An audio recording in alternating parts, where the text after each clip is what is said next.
After my wife's funeral, we gathered in the private dining room to talk about the will. The candles were still burning from the memorial downstairs. My daughter-in-law leaned back in her chair, smiled without warmth, and said, "Now that she's gone, you'll transfer the company to my husband, right? It's time." My son didn't stop her. She spoke about leverage, expansion, profit margins, like my wife had been a business obstacle. I said nothing. Then my lawyer walked in with a sealed envelope. He didn't bring the will. He brought a DNA report. And when I looked at my son, I realized some inheritances are heavier than money. Welcome to Final Act Revenge. Before we go further, tell me where you're watching from and what time it is there tonight. And take care of yourself. Eat well, rest when you can. Life is shorter than we think. Because what was inside that envelope changed everything. Good. We slow down now. My name is Louis Ferguson. I'm 61 years old, and for most of my life I have stood behind a stove while other people sat at tables judging what I created. I built Ferguson Culinary House in Charleston from a rented storefront in 1991. Back then I washed dishes at night and butchered fish at dawn. No investors, no safety net. Just a second mortgage and a woman who believed in flavor more than comfort. My wife was not the face of the business. She was the soul. She wrote the first menu on a legal pad at our kitchen table. She tasted every sauce twice. When we earned our first Michelin star, she cried in the walk-in cooler so the staff wouldn't see. We nearly lost everything in 2008. Banks stopped answering calls. Vendors wanted cash. I remember standing in the dining room after closing, lights off, wondering if 30 employees would be jobless by Christmas. We survived because we refused to cheapen a single ingredient. Quality kept us alive. My son grew up between stockpots and prep stations. Brandon learned to fold napkins before he learned to drive. By 33, he carried the title Chief Operating Officer. The title looked impressive on the website. In truth, most decisions still crossed my desk. Then came Rachel Monroe. She arrived polished, strategic, talking about scalability and leveraged brand equity. She saw national franchising potential in every plate of braised lamb. She said, "Restaurants are assets, Louis. Assets should multiply." I heard something else in that sentence. Multiply profit. Reduce soul. Over time, changes slipped in. Cheaper linen supplier. Centralized purchasing. Consultants I had never met reviewing our margins. Brandon began repeating her language. "Dad, growth isn't betrayal," he told me once. "It's evolution." Maybe, or maybe it was dilution. 3 months before my wife passed, I noticed irregular withdrawals from our staff development fund. Small at first, then larger. I asked Brandon. He said it was brand expansion consulting. I let it go. For a moment. The day we buried my wife, Rachel didn't cry long. She kept checking her phone. When she spoke about the future, it was always in percentages. I watched my son during that inheritance meeting. He looked tired, not cruel, not greedy, just pulled between loyalty and ambition. And when Douglas Price placed that envelope on the table, I realized the conversation was no longer about money. It was about truth. And truth, once opened, does not fold back neatly. Douglas did not rush. He never does. He placed the envelope on the table, adjusted his glasses, and looked at my son first, not at Rachel. That detail mattered. "This document predates the trust," he said evenly, "and it is relevant before we discuss ownership." Rachel crossed her arms. "If this is about restructuring percentages, we can streamline it." "It is not," Douglas replied. He opened the folder. Inside was a laboratory report dated May 14th, 1997. Charleston Medical Diagnostics. Clean letterhead. Official seal. I had kept it for 26 years. Brandon leaned forward. "What is this?" I answered before Douglas could. "It's something I should have told you long ago." The room felt smaller, the air heavier. Rachel looked from me to the paper, impatient. "Lewis, we're talking about equity, not ancient history." Douglas read it aloud. "Probability of biological paternity, 0%. Silence. It did not explode. It collapsed inward. Brandon blinked once, twice, as if waiting for the sentence to rearrange itself into something else. "That's not possible," he said quietly. "It was," I answered. Rachel's face drained of color, not from grief, from recalculation. "You're saying he's not your son?" she asked, too quickly. "I'm saying blood and fatherhood are not the same thing." Brandon pushed his chair back an inch. "You knew?" "Yes. Since when?" "Since you were 8. He stared at me as if I had just rewritten his childhood. I remember the day I got the results. I stood outside the lab in my chef's coat, rains soaking through the fabric. I thought about leaving, about walking away from a lie that wasn't mine. Then I went home instead. Your mother sat at the kitchen table. She did not deny it. She did not justify it. She only said she was afraid to lose us both. I stayed.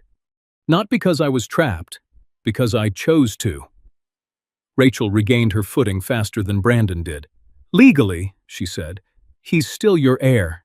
You raised him. Courts recognize intent." Douglas folded his hands. "Not in this structure." Rachel frowned. "What structure?" "The Ferguson Culinary Trust," Douglas said calmly. "Established in 2014. Brandon looked at me again. "You never told me about a trust." "I never told you about a lot of things," I replied. Douglas continued. "The company is not held in personal title. It is protected. Automatic biological succession does not apply, nor does marital assumption." Rachel's jaw tightened. "So, what does apply?" "Merit," I said. She laughed once, sharp and hollow. "Merit doesn't pay estate tax." "No," I answered, "but it builds something worth taxing." Brandon rubbed his temples. "This is insane." "No," I said quietly. "This is clarity." Rachel leaned forward now, her voice lower. "You're using this to control him. I'm using this to protect what your strategy would dismantle." She held my gaze. For a moment, I saw something beyond ambition. Fear. The kind that grows from instability. But fear does not excuse deception. Douglas slid another folder across the table. "This is separate," he said. Rachel hesitated. "Separate? How?" "Unauthorized transfers," Douglas replied. Brandon looked up sharply. "What transfers?" Rachel spoke before anyone else could. "That's just consulting expenses, brand expansion." Douglas opened the file. 4 quarterly withdrawals, $78,000 each, routed through Monroe Ventures, LLC. Brandon's eyes moved from the paper to Rachel, then back to the paper. "You told me those were vendor adjustments," he said slowly. Rachel's composure cracked for half a second. "I optimized cash flow," she said. "For us." "For you," I corrected. The silence this time was not shock. It was recognition. Douglas closed the folder gently. "The bank has flagged anomalies," he said. "We have not yet responded." Rachel's breathing changed. Faster. Controlled. "You wouldn't report this," she said to me. "Not after what you just did." I looked at my son, and for the first time since the funeral, I saw him not as a child, not as an executive, but as a man standing at the edge of truth. "This isn't about DNA," I said. "It's about integrity." Douglas placed the second file directly in front of Rachel. "And this," he added quietly, "is only the beginning." Rachel did not break down. That would have been easier. Instead, she straightened her posture and looked directly at Douglas. "You're accusing me of fraud," she said. "Over consulting fees?" Douglas kept his voice level. "I'm presenting documentation." Brandon's hands were flat on the table. He wasn't looking at her anymore. He was looking at the numbers. $78,000. Every quarter, he murmured. Rachel, why didn't you tell me? I didn't hide it, she shot back. I managed it. I watched the space between them widen. There is a particular sound when something fractures quietly. Not loud, not dramatic, just final. You used Monroe Ventures, Douglas continued, a company formed 18 months ago, registered to your personal address. Rachel inhaled sharply. That's standard structuring. For lifestyle branding? I asked. For expansion, she replied. You're afraid of scale, Lewis. That's your problem. Scale. That word again. You plan to franchise, I said. Yes, because that's how brands survive. By replacing local suppliers with frozen distribution hubs? By optimizing margins. Brandon looked up. Did you plan to tell me? She hesitated. That was enough. I leaned back in my chair. I felt tired in a way that had nothing to do with age. This isn't about money, I said. It's about erosion. Rachel's jaw tightened. You don't own his future. No, I said, but I do own this company. Douglas interjected quietly. There's another issue. Rachel closed her eyes for a second. What now? Douglas slid a single-page letter across the table. First Atlantic Commercial Bank, he said. Preliminary inquiry. Brandon read the heading. His face changed. What is this? Douglas answered. A loan application submitted 2 weeks ago. $640,000. Listed collateral. Projected majority ownership of Ferguson Culinary Trust. Brandon looked at Rachel slowly. You filed this? She met his eyes this time. I anticipated the transfer. There was no transfer, I said. You were going to retire, she snapped. You can't run kitchens forever. That wasn't your decision. She stood up abruptly. You're punishing him because he's not your blood. I stood as well. No, I said quietly. I stayed because he wasn't. Silence again. Brandon's voice was low. You used my signature. Rachel didn't deny it. I had access, she said. You would have signed eventually. The air in the room shifted. Douglas folded his hands. If the bank proceeds with review, this becomes federal exposure. Rachel laughed once. You wouldn't report your own family. Family. That word used to mean something. I looked at Brandon. He looked back at me. He was not a boy in that moment. He was a man seeing the architecture of his marriage for the first time. I need to know, he said to her. Did you ever intend to build something here? Or just take it? Her answer was not immediate. That delay told him everything. I walked to the wall where the original chef's knife hung, the one engraved with my name when we opened our second location. I didn't touch it. I just looked at it. I have 2 options, I said calmly. Report this today, or give you a path to repair it. Rachel's eyes sharpened. What path? Accountability. Brandon swallowed. What does that mean? It means you start over, I said. Not as an executive, not as an heir, as a cook. Rachel stared at me as if I had insulted royalty. You want him washing dishes at 33? I want him earning ownership. Brandon did not speak. He just stood there, caught between pride and exposure. Rachel stepped closer to him. If you agree to this, you're choosing humiliation. I met my son's eyes. No, I said. He'll be choosing growth. The bank letter remained on the table, unanswered, and in that silence, I realized the next decision would not be mine. The room did not erupt.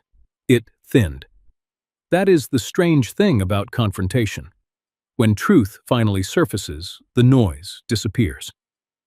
Brandon remained standing, staring at the bank letter as if it might rearrange itself into something harmless. Rachel moved first. This is ridiculous, she said, voice steady but strained. You're acting like I stole from strangers. You leveraged collateral that didn't exist, Douglas replied. That's not optimization. That's misrepresentation. Rachel ignored him. She stepped closer to Brandon. You told me you wanted control, she said softly. You said you were tired of being treated like a trainee. Brandon's jaw tightened. I said I wanted responsibility, he answered, not fraud. That word landed heavier than the numbers. I watched my son carefully. This was not about inheritance anymore. It was about identity. I'm not calling the bank today, I said calmly, but I won't shield deception either. Rachel turned toward me sharply. So, what's your price? That question revealed more than she realized. It's not a price, I said. It's a condition. Brandon looked at me. What condition? You step down as COO immediately. Rachel laughed, brittle. And become what? A busboy? You start at prep, I answered. 4:30 in the morning, uniform, line rotation. No executive access. 5 years. The silence that followed was thick enough to feel. Rachel stared at me as if I had proposed exile. You're humiliating him, she said. No, I replied. I'm protecting him. Brandon exhaled slowly. 5 years, he repeated. Yes. And the trust? Merit-based review after 5. Rachel shook her head. This is insane. He has a master's degree. So did half the chefs who quit in their first month, I said quietly. Brandon paced once across the room. You're asking me to throw away everything. I'm asking you to build something, I said. Douglas interjected. The probation agreement would pause inheritance consideration. It also demonstrates corrective action if the bank continues review. Rachel's eyes sharpened at that. You're still reporting this. I'm documenting compliance, Douglas answered. Brandon looked between us. If I accept, he said slowly, you won't push for charges? I held his gaze. I will not initiate it. Rachel stepped forward again, her tone shifting. If you accept this, you admit guilt, she told him. You'll be washing dishes while everyone in Charleston whispers that you were demoted by your own father. Maybe they should whisper, I said. She ignored me. Think about what that does to us, she pressed. Us. There it was. Brandon rubbed his forehead. Did you ever intend to tell me about the loan? He asked her quietly. Rachel hesitated again, just a fraction. That's not the point. It is, he said. I saw something change in him then. Not anger, clarity. I've been repeating your language for years, he said. Scale, leverage, margin. She said nothing. And I stopped tasting food, he added. The admission surprised even him. I walked to the counter and picked up a folded apron. This is the uniform, I said. No surname embroidery. Rachel's voice hardened. If you agree to this, don't expect me to stand by you. Brandon looked at her for a long moment. Then he looked at me. What time tomorrow? He asked.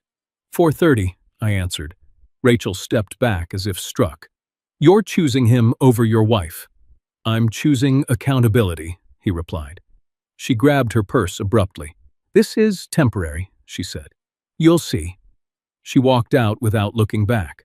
The door closed softly. Brandon stood there alone with me and Douglas. Douglas slid a document across the table. Probation terms, he said. Signatures required. Brandon picked up the pen. His hand trembled once. Then he signed. Douglas signed as witness. I signed last. There are moments in life that do not feel dramatic, but alter trajectory permanently. As Douglas gathered the papers, my phone vibrated. A message from First Atlantic Commercial Bank. Subject: Formal fraud review initiated. I looked at Brandon. The bank has moved, I said quietly. He swallowed. Then this isn't over. No, it wasn't. 4:28 in the morning is a different world. The city is quiet. The air feels unfinished. That is when kitchens reveal character. I was already inside when the back door opened. Brandon stepped in wearing jeans and a plain t-shirt. No watch, no cologne. Just nerves. Samuel Boyd was waiting at the stainless prep table, 58 years old. Burn scars on his forearm. He had trained me when I still confused speed with skill. Sam looked Brandon up and down.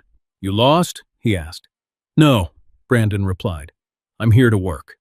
Sam handed him an apron. "Then stop talking." There is something honest about a prep station. It does not care about pedigree, only output. Onions first, 40 pounds. Brandon started fast, too fast. "Slow down," Sam said. "You're cutting emotion, not vegetables." Brandon adjusted, his slices uneven, his hands soft. By 6:15, he had nicked his thumb. Not deep, but enough.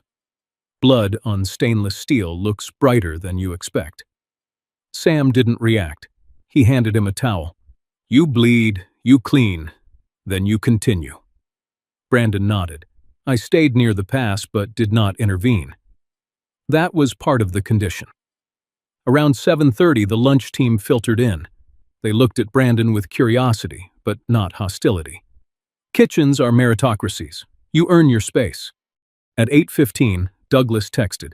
The bank had escalated the inquiry. They requested internal documentation within 48 hours. I did not tell Brandon immediately. He was learning something more urgent. By 10, he smelled like garlic and sweat. His shoulders stiff, his pride thinner. Sam pointed to a crate of oysters. "Shuck," Brandon hesitated. "Ever done it? No? Then you'll learn." An hour later, he had opened 30. 12 were broken. "30 more," Sam said. Brandon did not argue. He focused. That was the first sign. At noon, the service began. Charleston tourists mixed with regulars. A critic from Atlanta had reserved table 6. Pressure hums in a dining room before it explodes. Sam moved Brandon to Garnish Station. "Do not rush," he warned. The first plates went out smooth. The second wave, faster. Heat rising. Orders stacking. At 12:43, Brandon dropped a ramekin of reduction sauce. It splashed across the tile. Sam did not yell.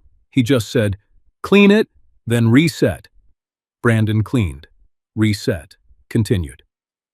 By 1:30, service stabilized. I stepped closer. "How does it feel?" I asked, quietly. He wiped his forehead. "Honest," he said. That word mattered. At 3, Rachel arrived. Not inside the kitchen, outside the glass wall near the dining room. She stood in designer heels, watching. Sam noticed first. "Distraction," he muttered. Brandon saw her too. She mouthed something through the glass. I stepped between them. "You can't be back here," I told her.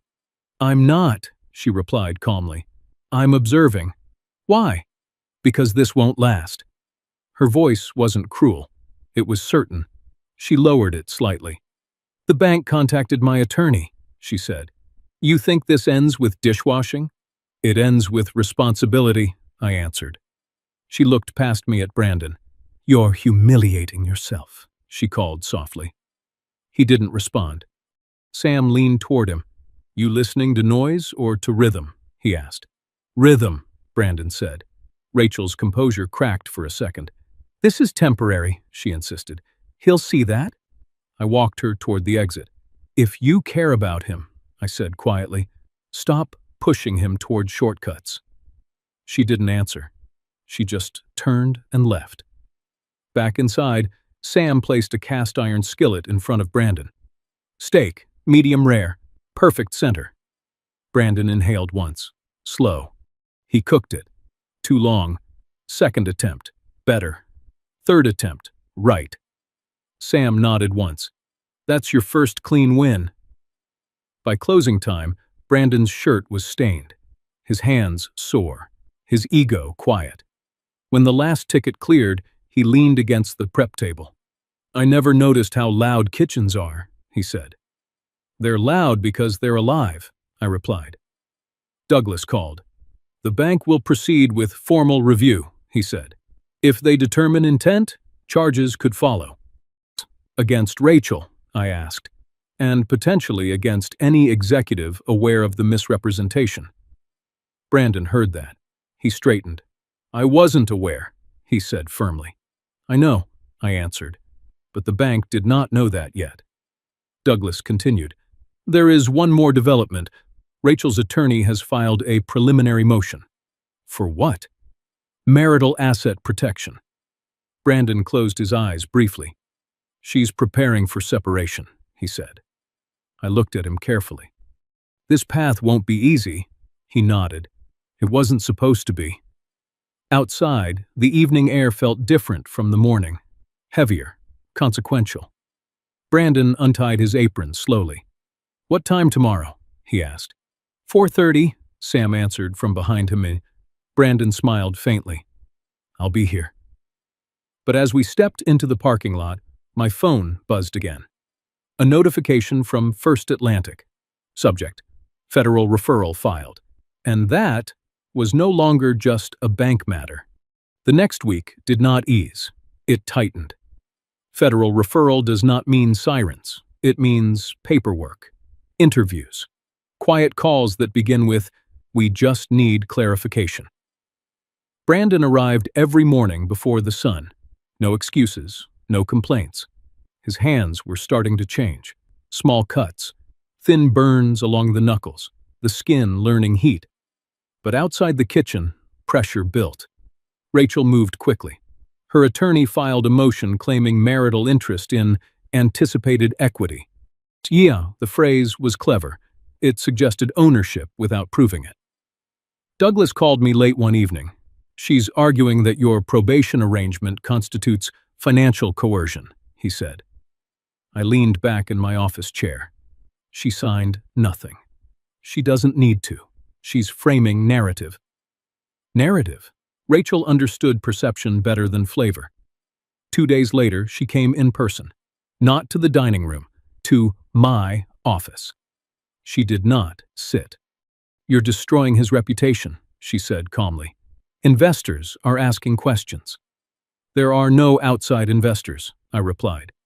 There will be, she said, unless the story spreads. What story? That you manipulated DNA to control inheritance. I watched her carefully. That report is dated 1997, I said. Which makes it look worse, she countered. You hid it. There it was, not outrage, strategy. You're willing to drag him through that? I asked. She hesitated. Not long. If that's what it takes. The door opened behind her. Brandon stepped in, still in his prep coat. I'm right here, he said quietly. Rachel turned. You shouldn't be here. This is my father's office, he replied. She softened her tone instantly. You don't have to prove anything to him. I'm not proving it to him, Brandon said. I'm proving it to myself. Her composure cracked. Do you think washing dishes makes you worthy? No, he said, but avoiding them made me blind. That silence carried weight. Rachel shifted gears again. The bank isn't bluffing, she said. If this escalates, you're named as executive. I didn't authorize the loan, Brandon replied, but your signature is on documents. He looked at her. You forged it. She did not deny it this time. I expedited it. Brandon exhaled slowly. That's not the same thing. I stepped forward. The bank has requested interviews, I said. Cooperation reduces exposure. Rachel's eyes narrowed. You're going to testify against me. I'm going to tell the truth. Her voice lowered. You think this makes you noble. No, I said. It makes me accountable. She turned back to Brandon. If you stand with him, you lose me. He did not answer immediately. He walked to the window, looked down at the dining room floor where guests were laughing over lunch. I lost something the day I stopped tasting food, he said quietly. I don't want to lose that again. Rachel's face hardened. So that's it? Yes, he said. She reached into her bag and placed a small envelope on my desk. What's that? I asked. Draft separation terms, she said. If this goes public, I protect myself. She left without another word. Brandon stared at the envelope. You don't have to open that, I said. He nodded. I will. He picked it up, did not read it yet. Later that afternoon, 2 agents arrived, not dramatic, professional. They interviewed Brandon first. He answered plainly. No embellishment, no evasion. They interviewed me next. Then they requested internal financial logs. Douglas handled that part.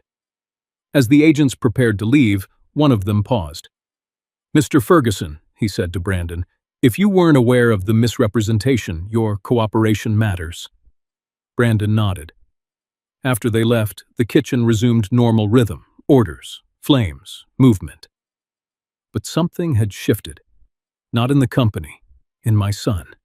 That night, as we closed, Sam handed Brandon a fillet knife. "Break down that salmon," he said. Brandon did. Clean lines, no hesitation. Sam watched carefully. "You're starting to listen," he said. "To what?" "To the fish." Brandon almost smiled.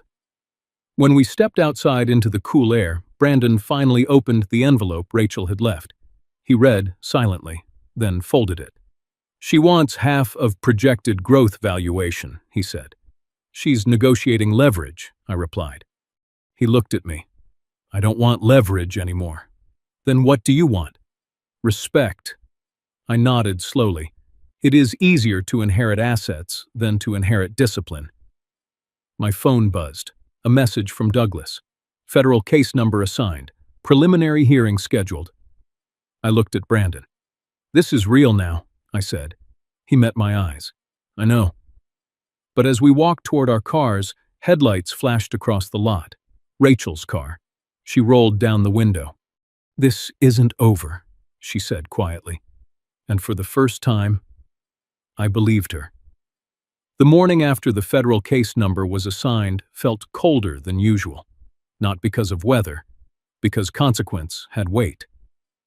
Brandon arrived before Sam that day. The lights in the prep area were still off when he stepped inside.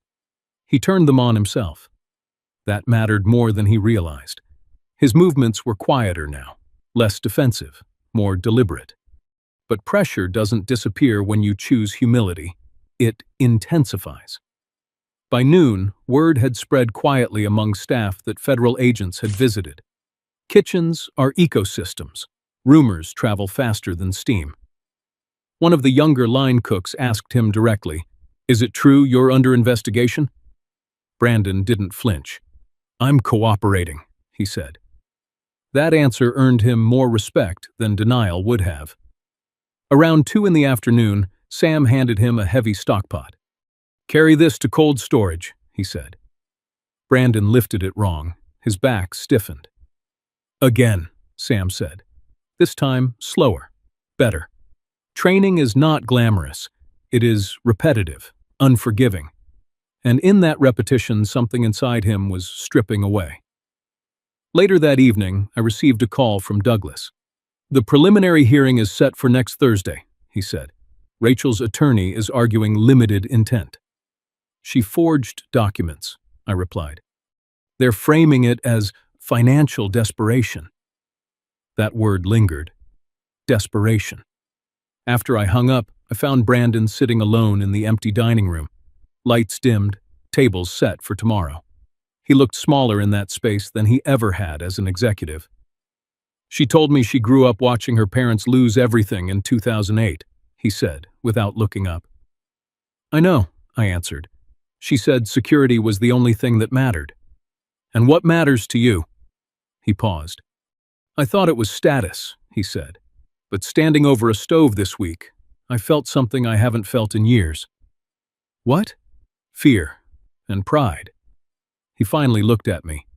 "Do you regret staying, after finding out?" The question was clean. "I regret nothing I chose," I said. "I regret only what I ignored." He nodded slowly. That night, after closing, he stayed behind. He asked Sam to teach him sauce reduction ratios again. Sam didn't soften. "Why?" he asked. "Because I don't want to guess," Brandon replied. They worked in silence for nearly an hour. I watched from the doorway. There is a moment when a man stops being defended and starts defending himself. This was that moment. 2 days later, Rachel appeared again, Not alone. She brought a financial consultant. They requested a meeting in the private office. Rachel placed printed projections on my desk. If the federal case drags, your brand valuation drops, she said.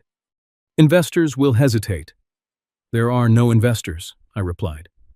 There will be, she insisted, unless the narrative shifts. And how do you propose that happens? She slid a document forward, a public statement draft. It suggested miscommunication, technical oversight, shared responsibility. I read it slowly.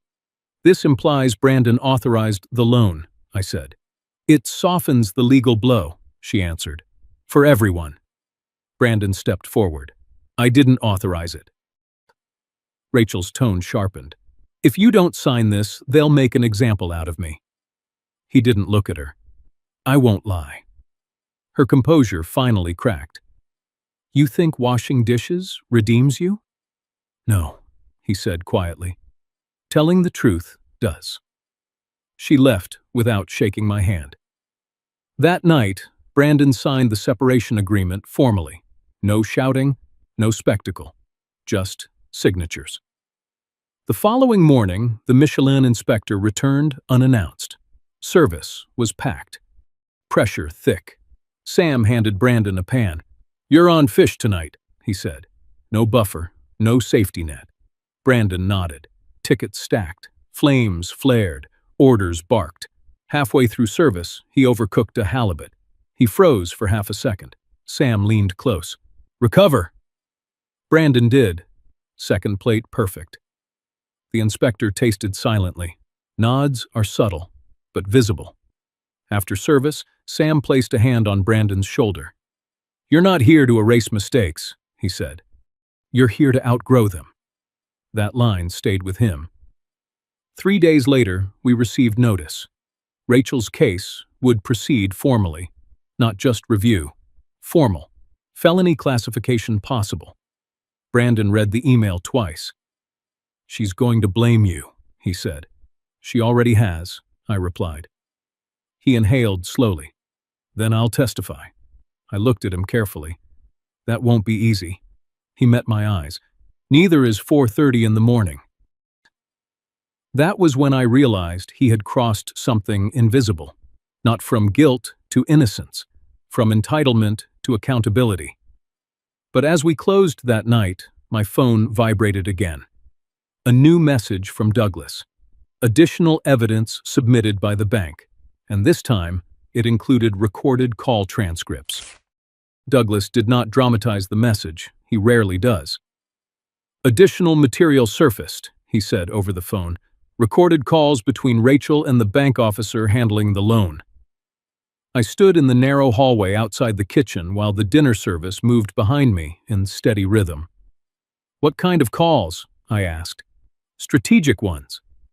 That word unsettled me more than fraud ever did. The next morning, we met in Douglas's office. Brandon sat across from me, apron folded neatly in his lap. He had come straight from prep shift, hands still faintly smelling of citrus and brine. Douglas pressed play. Rachel's voice came through first, confident, controlled. If the transfer clears within 30 days, projected ownership will shift. My father-in-law is transitioning. The banker asked for documentation. She responded calmly. He won't resist. He's old school. There was a brief laugh on the recording. Not malicious, assumptive. Brandon closed his eyes. I never heard that, he said quietly. Douglas paused the audio. There's more. The second clip was shorter. If the signature timing looks irregular, we'll correct it internally, Rachel said. The trust is a formality. That sentence changed the room. Trust is a formality. For me, it had been protection. For her, it had been an obstacle. Brandon's voice lowered. She never believed this place was alive. I looked out at him. She believed it was scalable. Douglas turned the laptop toward us. The federal referral now includes intent, he said. That strengthens the case. Brandon leaned back slowly. So, this isn't about misjudgment. No, Douglas answered. It's about calculated misrepresentation. There it was, the difference between fear and strategy. When we left the office, Brandon walked in silence for nearly a block before speaking. "I need to testify," he said. "You don't have to volunteer," I replied. "I need to." His voice wasn't angry, it was resolved. The preliminary hearing arrived faster than I expected. Federal courtrooms are smaller than television makes them look. Fluorescent light, neutral carpet, quiet tension. Rachel stood beside her attorney, posture straight, composed, as if she were attending a conference panel. She did not look at me. She looked at Brandon. For a second, something softened in her expression. Then it disappeared. The prosecutor summarized the evidence calmly. Unauthorized loan application, forged signature, misrepresentation of trust ownership, intent supported by recorded calls. Rachel's attorney argued financial pressure, entrepreneurial optimism, no criminal mindset. Words. Brandon was called. He took the stand. I have watched him present quarterly reports to investors. I have watched him charm critics at wine dinners. This was different. No slides, no performance. "Did you authorize the loan?" the prosecutor asked. "No." "Did you sign the documents knowingly?" "No." "Did you benefit from the funds?" "No." Rachel's attorney stood. "Mr. Ferguson, were you aware of the trust structure before this dispute?" "Yes." "And did you discuss ownership transition with your wife?" "We discussed growth," Brandon said, "not fraud." Rachel's attorney leaned forward. "Did you ever express frustration with your father's control?" Brandon paused. "Yes." "And did you ever say you deserved ownership?" "Yes." The attorney nodded.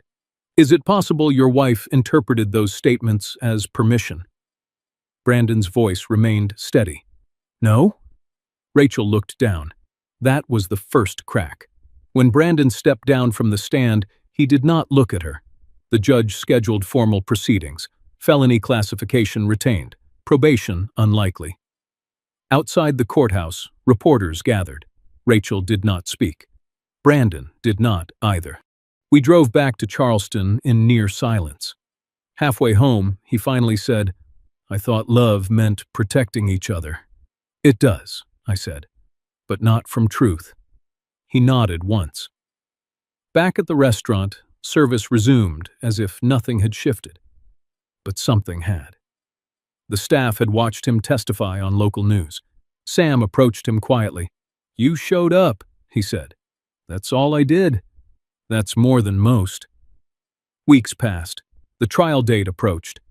Rachel's attorney attempted plea negotiation, reduced sentence in exchange for admission. She refused. "I will not be painted as a criminal," she told Douglas through counsel. Denial can be stronger than fear. On the morning of the verdict hearing, Brandon woke before his alarm. He stood in the kitchen at 4:25. Sam handed him a knife without a word. "Focus," he said. Brandon did. When the call came mid-service, I stepped outside to take it. Douglas's voice was measured.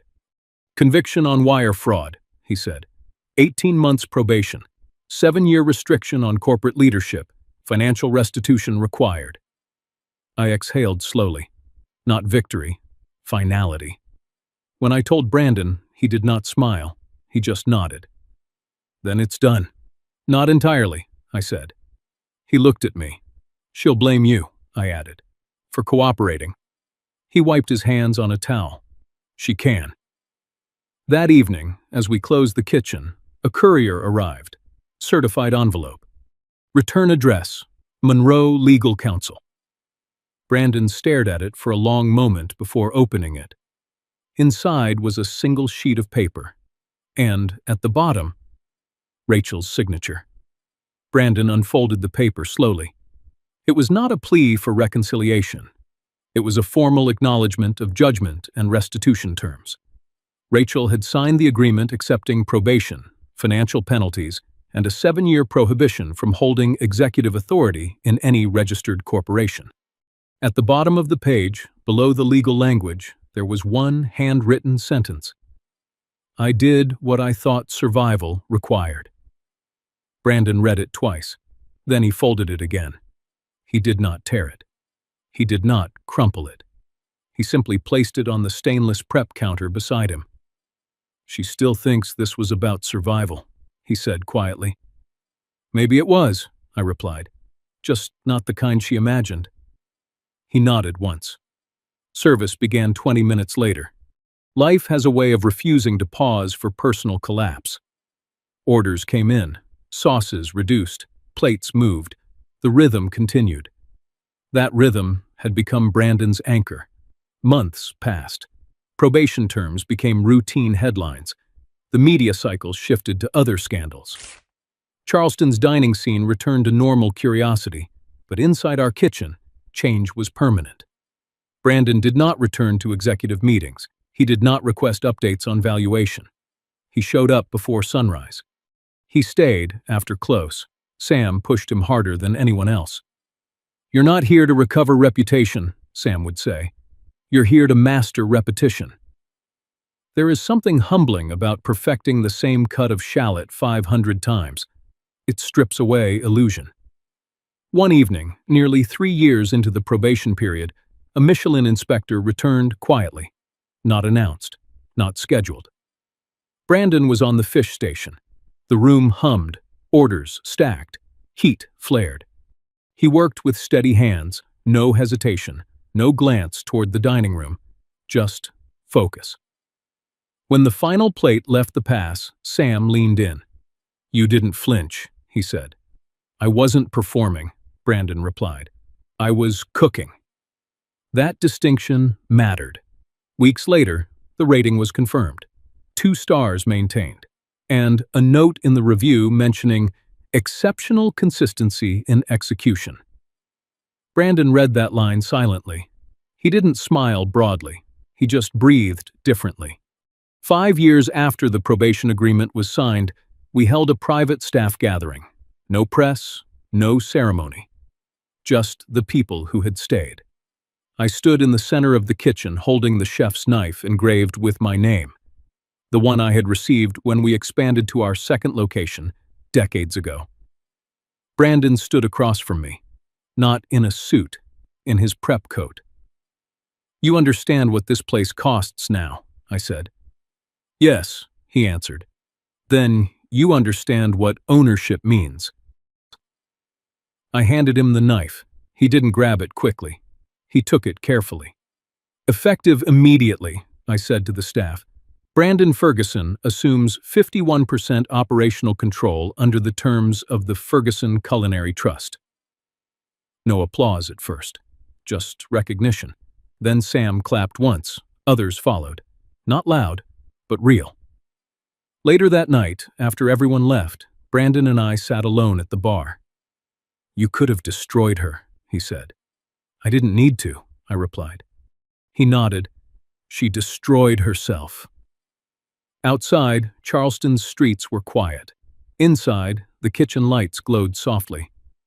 "Do you ever regret not telling me sooner?" he asked. "About the DNA?" "Yes," I considered it. "If I had told you earlier, you might have built your life around resentment," I said. "Instead, you built it around opportunity." He absorbed that. "I'm not your blood," he said quietly. "No," I replied. "You're my decision." That line settled between us. We closed the restaurant together. As we locked the door, my phone vibrated. A new message. Unknown number. Only 3 words. "It isn't finished." I looked at Brandon, and for the first time in years, I felt the weight of uncertainty again. The message from the unknown number stayed on my phone for 3 days. "It isn't finished." No threats, no signature, no explanation. Brandon asked me once if I thought it was Rachel. "I don't know," I said. But the truth is, some stories don't end with verdicts or promotions. They fade into quieter consequences. Rachel completed probation without public spectacle. Restitution payments drained what remained of her liquidity. The influencer contracts vanished. Corporate boards do not gamble on people with federal records. She left Charleston within a year. No farewell, no reconciliation, just absence. And that, in its own way, was final. Brandon never reached out to her again. Not out of bitterness, out of clarity. The restaurant changed in subtle ways. He introduced apprenticeship stipends for young cooks from struggling families, not as charity, as investment. He insisted every new hire learn the full rotation: dish pit, prep, line, service. Ownership begins with repetition, he would say. Sometimes I would watch him from the doorway, not correcting, not guiding, just observing. There is a difference between handing someone a title and watching them earn it.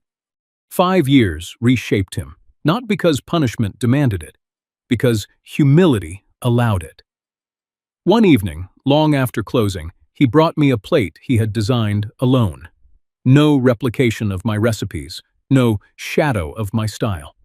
I tasted it slowly, balanced, confident, his. "You don't need my approval," I said. "I wanted your honesty," he replied. That is when I knew the probation had ended long before the paperwork said so. As for the message, nothing followed it. No second text, no call. Maybe it was a mistake. Maybe it was resentment searching for relevance.